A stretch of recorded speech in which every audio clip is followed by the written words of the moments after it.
नमस्कार, मैं हूं राहुल शर्मा। आप देख रहे हैं एसपीएन न्यूज। स्वागत है आपका हमारे खास प्रोग्राम की शुरुआत बहुत बड़ी खबर से।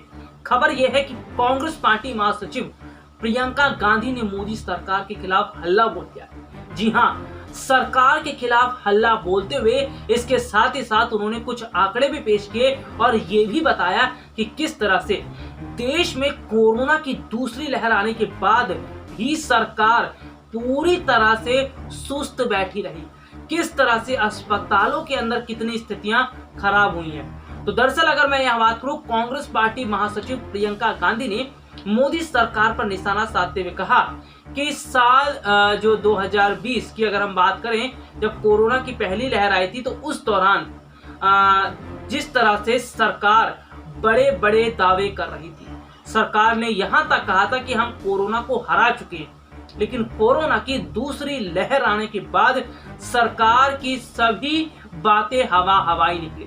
इस पर प्रियंका गांधी ने क्या कहा कि प्रियंका गांधी का कहना है, जबकि कोरोना की जो दूसरी लहर आने वाली थी उससे पहले जो स्थायी समिति थी उसने ये बात सरकार को बताई थी कि अस्पतालों के अंदर बेड की जो सुविधा है उसको बढ़ाई जाए, अस्पतालों के अंदर दवाइयों को, ऑक्सीजन को बड़े स्तर पर बढ़ाई जाए। समिति की बात सुनने के बावजूद मोदी सरकार ने यह काम नहीं किया, यानी अस्पतालों में ना बेड बढ़ाए गए, ना ऑक्सीजन बढ़ाए गए, और हालात क्या है आपने भी देखे। यानी कि प्रियंका गांधी इस वक्त मौजूदा तौर पर सरकार से एक एक सवाल पूछ रही हैं और सरकार के पास किसी भी सवाल का जवाब नहीं है। मेरे पास एक रिपोर्ट है और रिपोर्ट में हम आपको बताएंगे कि प्रियंका गांधी ने क्या क्या सवाल पूछे और किस तरह से प्रियंका गांधी ने सरकार की खामियां दिखाई। देखिए ये खास रिपोर्ट। कांग्रेस पार्टी की महासचिव प्रियंका गांधी वाड्रा ने एक बार फिर केंद्र सरकार को आड़े हाथों लिया। उन्होंने कोरोना वायरस संक्रमण की दूसरी लहर के दौरान अस्पतालों में ऑक्सीजन और आईसीयू बेड की संख्या कम पड़ जाने का उल्लेख किया। साथ ही सवाल ये भी पूछा कि आखिरकार पहली लहर के बाद विशेषज्ञों और संसदीय समिति की चेतावनी को अनसुना करते हुए अस्पतालों में बिस्तरों की संख्या क्यों घटाई गई। प्रियंका गांधी ने सरकार से प्रश्न करने की अपनी बात भी रखी। इसके साथ ही साथ उन्होंने ये भी पूछा कि देश के लोगों को स्वास्थ्य सुविधाएं उपलब्ध करवाने से ज़्यादा महत्वपूर्ण प्रधानमंत्री निवास और नई संसद का निर्माण क्या इतना जरूरी है। प्रियंका गांधी ने आरोप लगाया कि जिस समय प्रधानमंत्री नरेंद्र मोदी कोरोना महामारी से युद्ध जीत लेने की घोषणा कर रहे थे, उसी समय देश में ऑक्सीजन, आईसीयू एवं वेंटिलेटर बेडों की संख्या कम की जा रही थी, लेकिन झूठे प्रचार में लिप्त सरकार ने इस और कोई ध्यान नहीं दिया। उन्होंने कहा कि सितंबर 2020 में भारत में बड़े स्तर पर बेड थे, जो 28 जनवरी 2021 तक 36% तक घटा दिए गए। इस दौरान उन्होंने बताया कि लगातार आईसीयू बेड घटते चले गए, जिससे आगामी समय के अंदर देखने को मिला कि कोरोना मरीजों को सही ढंग से इलाज नहीं मिल पाया और न ही अस्पतालों में उन्हें बेड मिल पाया। प्रियंका गांधी ने सरकार पर निशाना साधते हुए कहा, पिछले साल स्वास्थ्य मामलों की संसद की स्थायी समिति ने कोरोना की भयावह का जिक्र करते हुए अस्पतालों के बिस्तरों, ऑक्सीजन आदि की उपलब्धता पर विशेष ध्यान देने की बात कही थी। इसके बाद सरकार का ध्यान कहीं और था। प्रियंका गांधी ने कोरोना की दूसरी लहर की भयावह और आम लोगों की परेशानियों का जिक्र करते हुए कहा, जिस समय देश भर में लाखों लोग अस्पतालों में बिस्तरों की गुहार लगा रहे थे, उस समय सरकार के आरोग्य सेतु जैसे ऐप और अन्य डाटाबेस किसी काम के नहीं साबित हुए।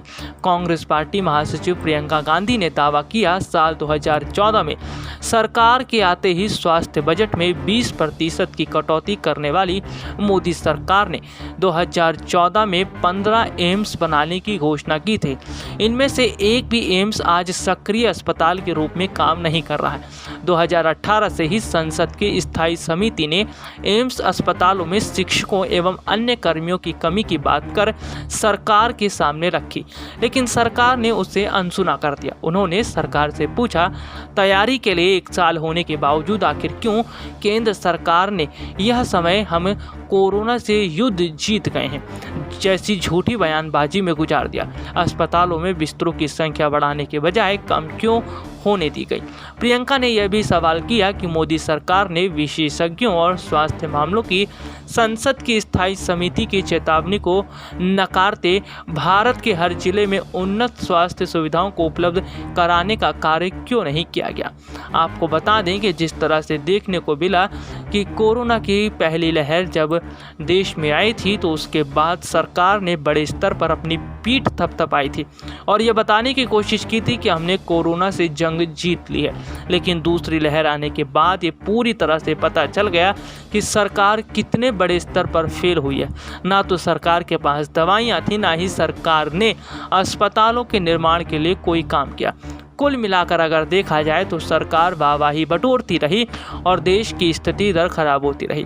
वहीं देखा जाए तो केंद्र सरकार ने जिस तरह से सेंट्रल विस्टा प्रोजेक्ट पर अपना पूरा ध्यान लगाया और इधर देश के अस्पतालों की मरम्मत की तरफ ध्यान नहीं दिया, देश के अस्पतालों में बेड बढ़ाने पर ध्यान नहीं दिया, इससे साफ पता चलता है कि सरकार का ध्यान केवल चुनाव पर है और अपने प्रोजेक्ट पर।